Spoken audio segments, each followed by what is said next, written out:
We're jumping in here at the start of the men's race in Challenge Miami 2021. The women are on their second lap of the run, and we're tuning in to Jan Frodeno, just chatting to his training partner Nick Castelline, probably saying something along the lines of get on the front of this swim and absolutely launch it. And I'll make sure that I'm putting some time into some of those athletes that look to race so well in Daytona in 2020. But if we're looking for the type of energy we want to be emulating going into racing this year, considering that we've barely done any racing at all, everyone's going to be fairly nervous, then this is it. This is a really nice bird's eye view of the first section of the swim. We can see Ben Canute drilling it on the front, Timothy O'Donnell on the right, Nick Castelline just behind him, and a fairly sizable group behind that with Jan Frodeno nearest to the bottom of the screen on the left. And what we can see here is a significant change in stroke rate. From Jan Frodeno almost holding that group up and then all of a sudden putting a pretty big spurt in to make sure he can get on the feet of Nick Castelline, who's pulling away with his other front two athletes. Come back to this bird's eye view now, slightly further down the same section, and there's now daylight and that group is far more strung out.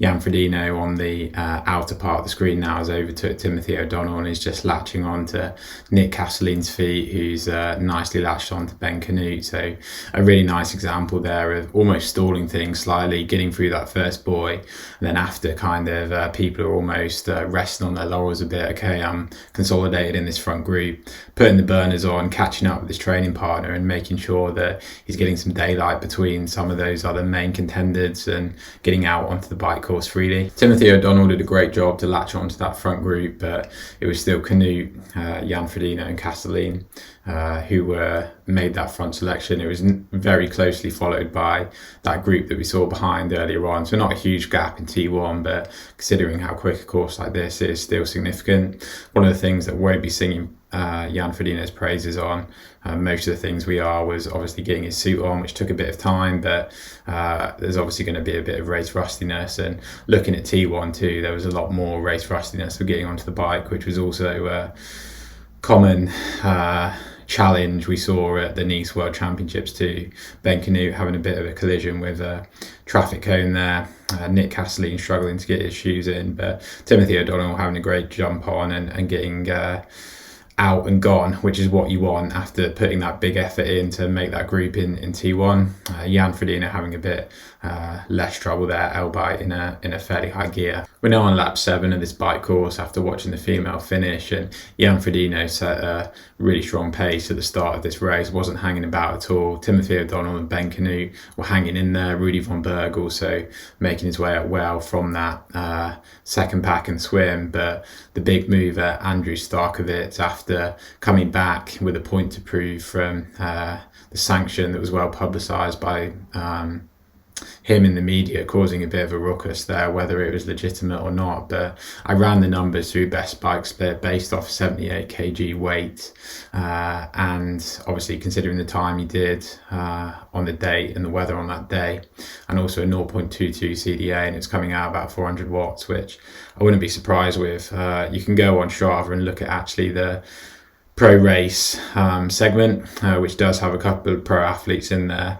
quickest one being Rudy von Berg. So we've got some nice comparisons to compare to here as well. So considering Ditlev is probably a lot more aero than Starkey, they both had a very quick bike split.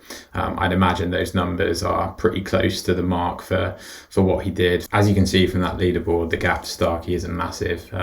Frodeno didn't expend too much energy. He's just kind of stuck to what he knows, not dug too deep into that energy reserve, and kept Starkey within his sight. And what we'll also see now, where Magnus Ditlev starts dishing out some freshly baked Danish pastries for Jan Frodeno, it's exactly the same thing happens. He goes through pretty hard, but Jan Frodeno just maintains a decent pace, and that gap never gets too big. So it's one massive difference to drafting racing, in the, if this was obviously drafting now, you'd be shooting onto that wheel, making the most of it to get you up the field, whereas it's also very mature racing from Ditlev too. Obviously a super strong rider, managed to make his way to the front of the field at Daytona, but considering the fact that was a massive front group, it was very hard to make any big damage to it.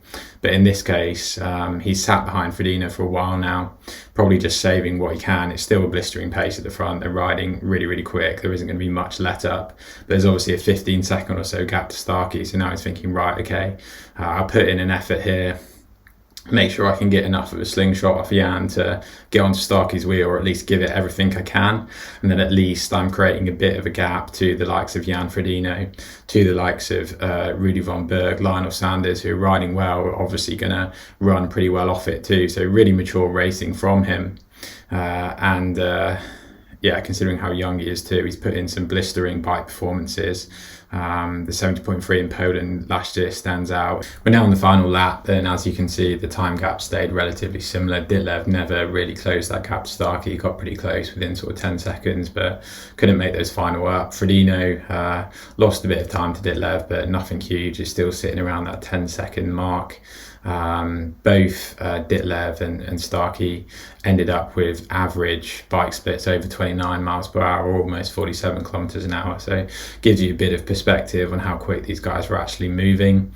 I know it was a slightly shorter course at 60k, but even so, an hour and a half at that sort of pace is not to be sniffed at, especially running a quick 10 miles off it too. And now personally, the content I was really looking forward to seeing, Jan Frodeno in action for the first time on these type of courses that are easy to put on at the moment given the current climate, and also improving the broadcasting for triathlon too. I wanted to know if he could run off as fluidly as we've seen him do in countless other short and long distance races, and the answer is a resounding yes. I wanted to see that tall physique at that cadence, as if he's being held up by string, just floating along off a bike when you're going at 30 miles an hour for an hour and a half. And what you can see there didn't really change the whole way through the run. So if you can stay in that position and come off with that sort of form, it's probably going to do you pretty well. Looking at the other end of the fluidity spectrum with the running here now, we're looking at Lionel Sanders, Ben Canute and Chris Leifman, who are running well, to be fair. But yeah, Lionel Sanders' form just looks like it isn't going to work, but max credit to him, it does work, and he flies through. He's got this really high cadence, he's got this tilt with his hips either side, and he just soldiers on, puts these spurts in, and yeah, I ain't going to complain about it because it works, and he's running bloody well off the bike. We've also got some figures down the right that look like some athletes are about to break the mile world record, but in all fairness, the broadcasting was brilliant, and a couple of dodgy pace figures is absolutely fine. But yeah, it just amazes me, Sanders' technique, and you can see the difference. The other two, they're much taller, they're much stiffer through their core, but you know, he drops all of them, so it works. We can now see that form working to very good effect, dropping the two guys he was with, just increasing that cadence slightly, putting a bit more effort in. And yeah, you know, it's a difficult one to complain about considering how well he goes, but the only argument I'd have is that, you know, if he was more efficient, I'm sure he's working on this stuff too, but mechanically, if he was a bit more efficient and fluid on the swim, would he be able to keep up with the likes of Jan Frodeno? Because obviously the engine is there. He's certainly wasting more energy than this in my eyes. You know, Jan Frodeno looking far more elastic. Same with Matt Hansen too, with slightly more upper body side to side movement, but the fundamentals are all there. So that's the only thing I'd say is if he can get more efficient, is he likely to get up there and take some of these massive wins at Kona, at these big challenge championship races, that is gonna, you know, see him on the top of the podium step instead of second or third compared to Gustav Iden or someone like Jan Frodeno. We're coming through to the finish now. We can still see those lovely mechanics from Jan Frodeno. We also had a really nice battle with Chris Leifman and Ben Canute for third place too, which Ben Canute narrowly took at the end. So a great result from him, and it's something I think we'll see more of as well as these races become more and more often, as people get more savvy to the demands of the event, and we'll see a bit more competition for podium places and athletes that maybe didn't do so well initially on the course starting to do better. And yeah, just incredibly strong performance from Jan Frodeno. Obviously, he was on the top of everyone's to look out for list and likely winner. And he's delivered after not racing for such a while, so really incredible to watch. And you know, Tyson Fury and Anthony Joshua have just been announced for 2021, so I want to see Jan Frodeno versus Alistair Brownlee this year on another massive event like this and see who comes out on top. We obviously focused on the male race this time after looking at the female race at Daytona, but a massive shout out goes out to Jodie Stimpson for taking the win.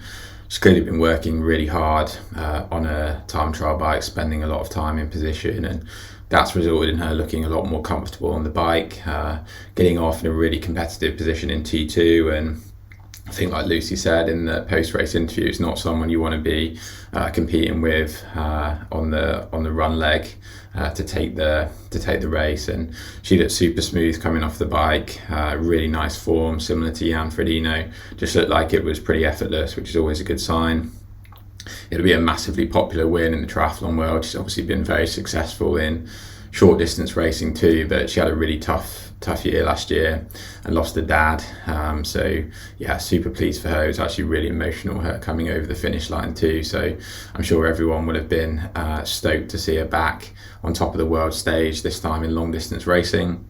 If you've enjoyed this quick race analysis, then please like the video and subscribe. It will help the channel to bring some more informative content, hopefully, on race footage in the future.